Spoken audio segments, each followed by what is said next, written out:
Good morning, distinguished guests, ladies and gentlemen. In the heart of Macedonia, in this vibrant city that we are visiting, the city of Skopje, there is a bridge that stands as a testament to the passage of time and the confluence of cultures. The stone bridge, as it is known, has witnessed centuries of history, connecting two sides of a city and in many ways symbolizing the unity of a nation. And it reminds me of a similar bridge in Scotland, the Stirling Bridge, where battles were fought and history was written. And these bridges are not just architectural marvels, they are metaphors for the connections that we forge, the challenges that we overcome, and the histories that we share. These bridges are more than mere structures of stone or of steel. They are the embodiment of human endeavour and ingenuity. And they remind us that to connect two sides, to bridge a divide, requires not just engineering, but vision, not just labour, but love. And drawing from the rich tapestries of Macedonian and Scottish histories, there is a recurring theme that resonates with the essence of our gathering over these last few days, and I believe that is the spirit of our peoples. It's the everyday citizen with their values, their beliefs, and their actions that shape the characters of our nations. And in both Macedonia and in Scotland, we have a rich tradition of folklore, of telling stories, oral histories, and that being passed down through generations. And these tales, whether of heroes or of everyday people, they serve as our moral compasses, teaching us the values of courage, of identity, and of community. We heard from my colleague about our great Scottish poet, Robert Burns, and he said, "It's yet for all that man to man, the world over, shall brothers be for all that." And Burns envisaged a world where every individual, regardless of their station in life, would stand shoulder to shoulder in brotherhood. And that vision, I believe, should not just be a poetic one, but it should be a prophetic one as well. And it calls on each of us to recognize our role in the larger tapestry of humanity. And even though it was hundreds of years ago, Burns also had comments to make about the position and role of women in society. But unfortunately still, women's contributions are often minimized. So I believe we must ensure that women stand shoulder to shoulder with men in our leadership roles across the world, whether that is in politics, whether that's in business, science, or the arts. I believe that women's contributions are essential.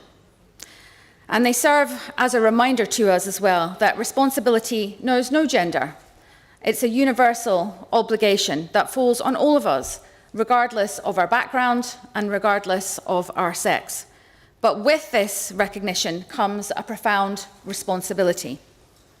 And if we were to fight for our responsibilities as citizens, as fervently as we fight for our rights, just imagine the world that we could co-create.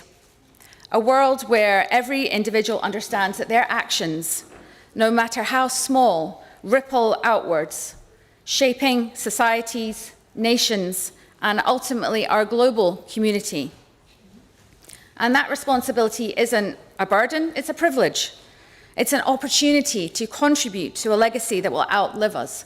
So I believe we must ask ourselves, what legacy do we want to leave behind? A legacy of division, of discord, or one of unity and harmony? And in history, there are countless tales of individuals whose sense of responsibility has changed the course of events, from the Scottish innovators and thinkers who made groundbreaking contributions to science and philosophy, to the Macedonian poets and artists who have enriched the world's cultural tapestry. It's evident that responsible societies are birthed from responsible individuals. And our art is not just an expression of creativity, it's a mirror. It reflects our values, our aspirations, and even the contradictions that our society emanates outwards. And that literature has the power to shape opinions, to inspire movements, and to bring about positive change. And these are not passive acts. They are deeply responsible endeavours that contribute to the collective consciousness of a nation and, by extension, to our world. Yet, in our modern times, we are standing now at a crossroads. We have unprecedented challenges facing us, which we have spoken about over the last few days. We have political upheavals, we have environmental crises, and there is a pressing need to rekindle this sense of individual responsibility. And with the greater rights that many of us enjoy now comes that greater responsibility, or should come that greater responsibility.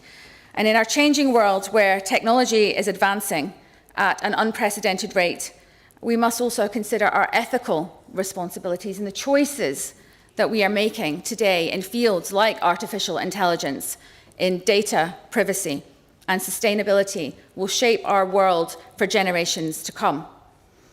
And often our world doesn't suffer from the actions of the few that would do harm, but from the inaction of the many who stand by. And it's not enough just to be non-participants in injustice. We must be active contributors to its betterment. And this action, I believe, begins at the individual level. It begins with all of us taking responsibility for our values, for our actions, and for our contributions to our societies.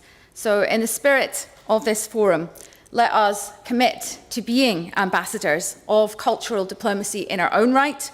Let us take the things that we have learned from the past few days back to our communities, back to our countries. And let us remember that the strength of a bridge, whether in Skopje or in Stirling, lies not in its pillars, but in the countless individual stones that hold it together. And similarly, the strength of a nation, and indeed our global community, lies in its individual citizens. So let us be those stones, those active participants, shaping our world with responsibility, with unity, and a vision for a brighter and more cooperative future. Thank you.